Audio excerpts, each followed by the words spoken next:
Hello అండి, అందరూ బాగున్నారా?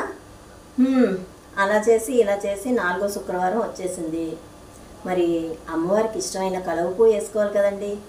2 నిమిషాల్లో వేసేసుకుందానండి. అదిగోనండి, పైన అలా వేసేసుకున్నాను డిజైను. ఇదిగోనండి 9 చుక్కలు, తర్వాత 8 చుక్కలు, తర్వాత మధ్య చుక్కలు కదండి 7 చుక్కలు, 6, 5. ఇక్కడ 5 వస్తున్నాయి కదండి, ఇక్కడ 5 చుక్కలుకి కలిపేసుకోండి. ఇలాగా వేస్తా వెళ్తాను, చూడండి నా చేతంకే.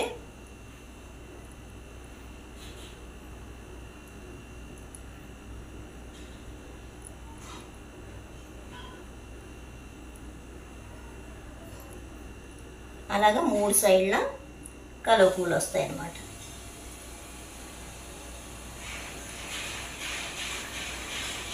ఆకులకి ఇలాగా లైన్స్ వేసుకొని బాగుంటుంది.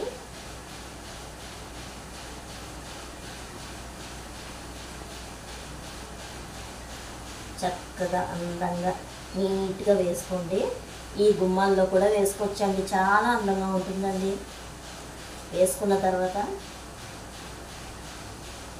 చక్కగా 3 కలువ పూలు, 3 ప్రమిదలు వస్తాయి.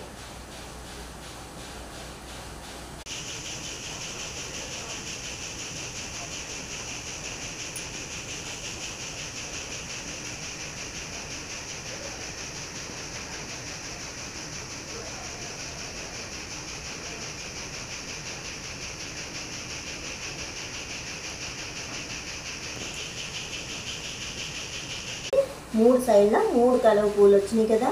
ఇదిగో ఈ రెండో రేకు ఇలా రేఖల్ని ఇలా కలుపుకొని ఇలాగా దీపం వస్తుంది అన్నమాట. ప్రమిద ఇలాగా ఇక్కడి నుంచేమో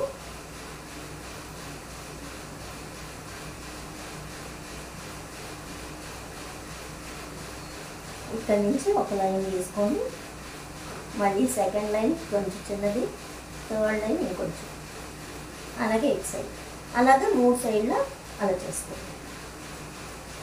ఇదిగోనండి ముగ్గు ఫినిష్ అయిపోయింది.